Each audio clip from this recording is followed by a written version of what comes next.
मंजिल उन्हीं को मिलती है जिनके सपनों में जान होती है। मंजिल उन्हीं को मिलती है जिनके सपनों में जान होती है। पंख से कुछ नहीं, हौसलों से उड़ान होती है। जोहार, आदाब, नमस्कार। मैं जुबैर अहमद। इस दुनिया में प्रॉब्लम बहुत है, बहुत प्रॉब्लम है, बहुत प्रॉब्लम है, लेकिन हर प्रॉब्लम, हर बड़ा से बड़ा प्रॉब्लम का सॉल्यूशन है। हर छोटा से छोटा प्रॉब्लम का सॉल्यूशन है, हर बड़ा से बड़ा प्रॉब्लम का सॉल्यूशन है। लेकिन इंसान जो कि पहली बार प्रॉब्लम फेस करता है, पहली बार समस्या का समाधान ढूंढने के बजाय समस्या के बारे में सोचता ही रहता है और बहुत सा समय उस समस्या को निपटने से, उस समस्या से निकलने के लिए बहुत सा टाइम, बहुत सा समय बर्बाद कर देता है। और जब बहुत सा समय बर्बाद करता है तो उनकी एनर्जी उस समस्या को सॉल्व करने में, समस्या को समाधान करने में निकल जाता है और परेशान हो जाता है और चारों तरफ से डिप्रेशन का शिकार हो जाता है और एक प्रॉब्लम को सॉल्व करने के लिए कई सारे प्रॉब्लम झेलने पड़ते हैं। किसी ने पूछा कि समस्या है क्या, तो बड़े कमाल की बात उन्होंने कहा कि समस्या तो बस एक रुकावट है जहां आप जाना चाहते हैं, जो मंजिल आप पाना चाहते हैं, जो लक्ष्य आप अचीव करना चाहते हैं, उसमें आने वाली बाधा को ही समस्या कहते हैं। कहा कि समस्या दूर कैसे होगा? कहा कि बस सिंपल है, कुछ नहीं है। समस्या के बारे में ना सोच करके उसके समाधान के बारे में ढूंढेंगे। एक दिन सोचेंगे, 2 दिन सोचेंगे, यकीनन उनका समाधान भी आपको मिल जाएगा। लेकिन ये आप पर निर्भर करता है, ये आप पर निर्भर करता है आप कितनी पॉजिटिव के साथ, कितनी ऊर्जा के साथ समस्या को हराने के लिए समाधान ढूंढते हैं।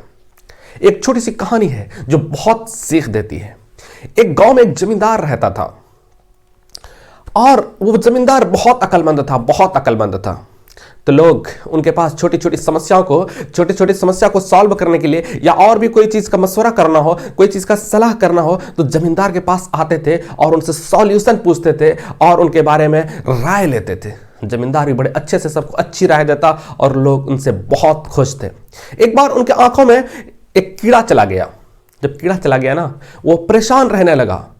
तो गांव के हकीम और अगल बगल के गांव के हकीम को बुलाया गया, लेकिन बहुत ट्रीटमेंट कराया, बहुत इलाज कराया, लेकिन उनका आंख सही नहीं हुआ।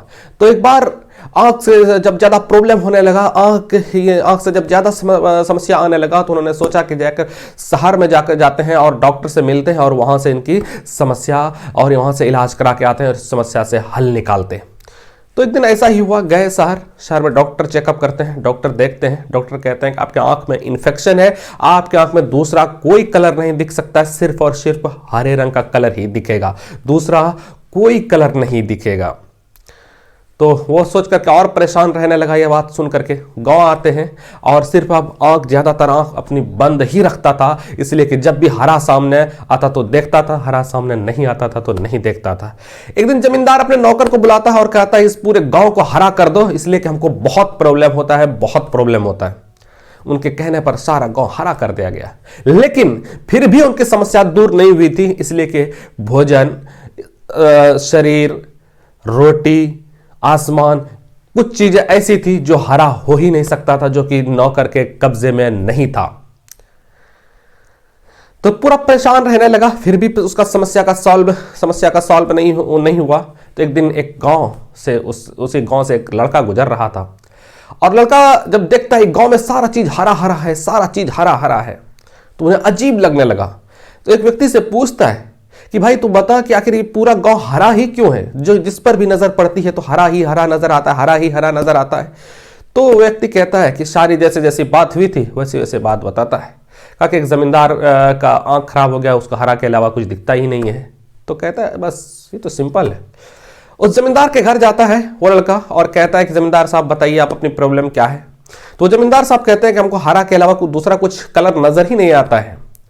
तो व्यक्ति कहता है, वो लड़का कहता है कि जमींदार साहब आप इतना परेशान क्यों हो रहे, इतना इसका हरा करने में इसके पीछे इतना खर्च करने की जरूरत क्या थी? आप तो इसका तो बहुत ही सिंपल इसका समाधान है। कहा कि वाह कैसे? कहा कि बस आपको हरा कलर की चश्मा लगा लेनी चाहिए। आपको जितनी भी चीजें, आसमान दिखेंगे हरा दिखेगा, रोटी देखेंगे हरा दिखेगा, भोजन दिखेंगे हरा दिखेगा, इंसान को देखेंगे हरा दिखेगा। बहुत सिंपल था। इस कहानी से हमें यह शिक्षा मिलती है, इस कहानी से हमें यह सीख मिलती है कि दुनिया में प्रॉब्लम कुछ भी नहीं है, शर्त और शर्त सिर्फ आपका कठोर, आपका ईमानदारी से उसका समाधान ढूंढना चाहिए। समस्या बहुत ही सिंपल है और समस्या नहीं आने का तो कोई सवाल ही पैदा नहीं होता। इसलिए इंसान पृथ्वी पर आता है और 60 साल की उनकी उम्र लेकर, अपनी उम्र 60 साल का लेकर के आता है, वो भी अनलिमिटेड, कभी भी जा सकता है, लेकिन एक एवरेज माना जाता है कि 60 साल व्यक्ति जिंदा जीवित रहेगा। और 60 साल में इंसान एक ही बार सफल कर पाता है, वो भी 30 साल 35 साल 40 साल तक एज रहता है सफल होने का। और उसमें भी आप पहली बार जब सफल हो रहे हैं तो सिर्फ नाम सुनते हैं मंजिल का, और अपने मंजिल को पाने के लिए आप दौड़ लगाते हैं, रेस में आप भीड़ का हिस्सा बनते हैं, आप दौड़ते हैं। लेकिन उन सब के बावजूद, इन सब चीजों के बावजूद भी आपको उन लक्ष्य का रास्ता तो नहीं पता है ना। रास्ता दूसरों से पता करते हैं, इधर उधर से पता करते हैं, कभी इंटरनेट के माध्यम से, गूगल के माध्यम से, जो 100 लोग सफल है उनके माध्यम से आप पता करते हैं। और फिर भी आप जब पहली बार चलते हैं तो आपके पांव तो लड़खड़ाएंगे ही। नहीं लड़खड़ाने का तो कोई सवाल ही पैदा नहीं होता है। लेकिन इसका मतलब यह नहीं कि लड़खड़ा करके गिर जाए और अपना नसीब का रोना रोए। हमारे नसीब में लक्ष्य अचीव करना था ही नहीं। नसीब का रोना मत रोइए, बिल्कुल लगातार करते रहिए, चलने में माहिर बन जाइए।